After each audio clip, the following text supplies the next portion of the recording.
Saya dari Pendidikan IPA Universitas IFET Semarang. Di sini saya akan menjelaskan tentang ciri-ciri makhluk hidup. Makhluk memiliki ciri tertentu yang membedakannya dengan benda tak hidup. Makhluk melakukan aktivitas bernafas, bergerak, menerima dan menanggapi rangsang, memerlukan makanan, tumbuh dan berkembang biak. Sedangkan benda tak hidup tidak melakukan aktivitas tersebut. 1. Semua makhluk bernafas. Semua makhluk bernafas untuk memperoleh energi. Energi diperoleh dari proses pembongkaran zat makanan sumber tenaga di dalam setiap sel yang hidup. Energi digunakan untuk berbagai aktivitas hidup. Di samping diperoleh energi, pernafasan sel menghasilkan zat sisa yang harus dikeluarkan dari tubuh. Pada umumnya, makhluk melakukan pernafasan sel dengan menggunakan oksigen.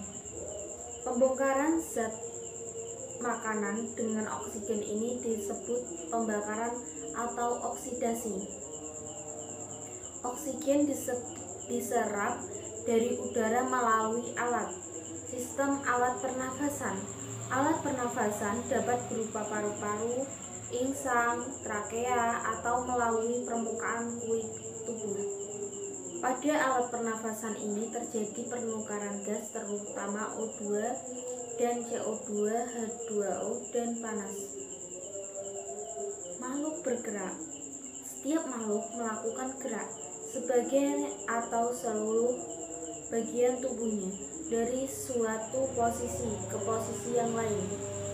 Pada hewan, kemampuan gerakannya lebih besar karena telah dilengkapi sistem alat gerak dan atau alat tambahan untuk gerak. Alat gerak pada hewan bermacam-macam, antara lain berupa kaki, sayap, sirip, kaki perut, bulu cambuk, rambut getar, dan kaki semu. Sedangkan pada tumbuhan, gerakan lebih pasif. Umumnya hanya gerak bagian tubuh tertentu seperti ujung batang, akar, dan bunga. Gerak merupakan salah satu bentuk adaptasi terhadap rangsang. Makhluk menerima dan menanggapi rangsang. Semua makhluk menerima dan menanggapi rangsang dari lingkungannya dengan cara kemampuan yang berbeda-beda. Hewan memiliki kemampuan yang lebih besar dengan menerima menanggapi rangsang dibanding tumbuhan karena telah memiliki alat penerima rangsang, yaitu alat indera dan sistem saraf. Menanggapi rangsang merupakan aktivitas adaptasi suatu makhluk terhadap rangsang dari lingkungannya. Bentuk aktivitas menanggapi rangsang dapat berupa perubahan perilaku, fisiologi, maupun penampilan morfologi tubuhnya. Makhluk membutuhkan makanan.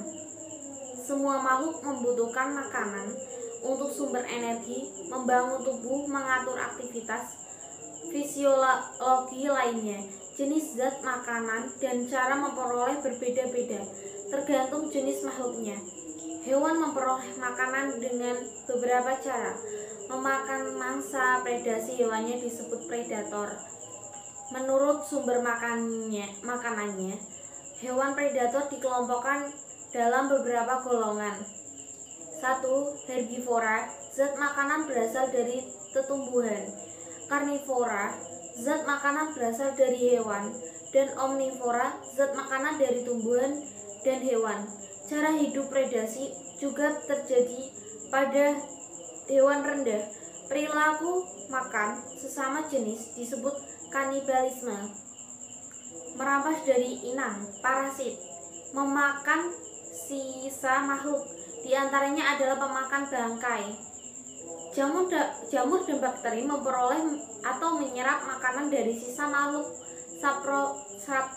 sapropor atau dari inang yang ditumpanginya, parasit. Pola hidup saprotrof merupakan bagian dari makhluk mengurai. Tumbuhan mampu menyusun zat makannya sendiri, autotrof, melalui fotosintesis.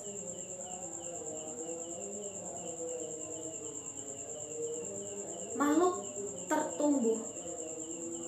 Tumbuh merupakan suatu proses pertambahan isi atau berat jaringan tubuh yang bersifat tidak dapat balik. Gejala tubuh dapat diukur dari pertambangan panjang, tinggi tubuh atau berat tubuh, peningkatan kuantitatif biomasa tubuh. Pada umumnya, makhluk memiliki pola pertumbuhan sigmoid yang berlangsung dalam 3 fase: fase lambat, fase cepat stabil, fase penuaan. Pertumbuhan dikontrol oleh faktor dalam dan faktor luar, sehingga dapat mempengaruhi tumbuhan antar makhluk berbeda-beda. Pada tumbuhan menahun, kemudian dan masa tumbuh batangnya bersifat tidak terbatas, namun masa tumbuh organ-organnya terbatas. Sedang hewan dan tumbuhan anual atau biennial memiliki masa tumbuhannya terbatas. Pada makhluk banyak sel, pertumbuhan terjadi karena adanya pertambahan materi jaringan tubuh dan aktivitas pembelahan sel. Sedang pada makhluk satu sel, pembelahan sel berarti juga pertumbuhan populasi. Pada tumbuhan, daerah tumbuh terletak pada jaringan meristem dan jaringan muda lainnya yang dikendalikan oleh hormon-hormon tubuh yang terjadi hanya selama masa pertumbuhannya. Pada tumbuhan, daerah tumbuh terletak pada jaringan meristem dan jaringan muda lainnya. Pada hewan, pertumbuhan terjadi pada semua jaringan yang dikendalikan oleh hormon-hormon tubuh yang terjadi hanya selama masa pertumbuhannya. Makhluk berkembang biak.